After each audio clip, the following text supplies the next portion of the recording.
Hi hello అందరికీ. వీటిని ఏమంటారో తెలుసా? మా సైడ్ అయితే ఇరిక్కాయలు బంక పండ్లు అంటాము. ఇవి ఓన్లీ సమ్మర్లోనే వస్తాయి. హెల్త్కి మస్తు మంచిది.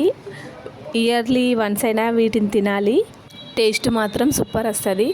సేమ్ గుడ్ల పులుసు ఎట్లా వస్తుందో అట్లనే వస్తుంది టేస్ట్ అయితే. ఎగ్గులో వైట్స్ అనే ఉండదా, అట్లనే వస్తాయి ఇవి. ఈ కర్రీ మార్నింగ్ అండి నైట్ తిన్నామనుకో ఉప్పు కారం మంచిగా పట్టుకొని ఇంకా టేస్టీగా వస్తాయి ఇరిక్కాయలు. ఈ ఇరిక్కాయలను మంచిగా కడుక్కొని సాల్ట్ వేసి మంచిగా మెత్త ఉడకబెట్టి గింజలు తీసి పక్కకు పెట్టుకోవాలి. ఆయిల్ వేసి జీలకర్ర,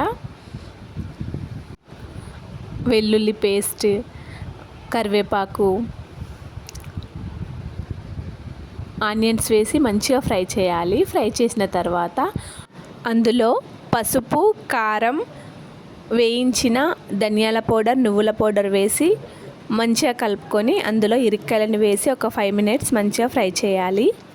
చేసిన తర్వాత పులుసు వేసి అందులో తగినంత సాల్ట్ వేసి ఆయిల్ పైకి వచ్చేంత వరకు ఉడికించాలి. లాస్ట్లో కొత్తిమీర కూడా వేసుకోవచ్చు, కానీ పులుసు కూరలలో కొత్తిమీర అంత టేస్ట్ రాదు. ఒక పప్పుచారులో మాత్రమే టేస్టీగా వస్తుంది. చేపల పులుసులో కూడా కొత్తిమీర టేస్ట్గా ఉండదు.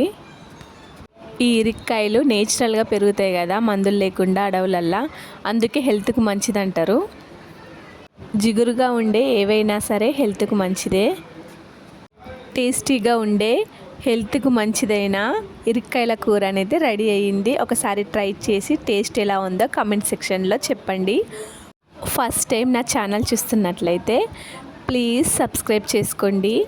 అట్లనే లైక్ కూడా కొట్టి షేర్ చేయండి ఫ్రెండ్స్. వీటిని బంకపండ్లు, ఇరిక్కాయలు అని అంటారని తెలుసు, మా సైడ్ అట్లనే అంటారు. ఇంకా వేరే సైడు ఏమంటారో తెలిస్తే చెప్పండి. ఒక్కొక్క దగ్గర ఒక్కొక్క రకంగా పిలుస్తారు కదా, అందుకే అడుగుతున్నా.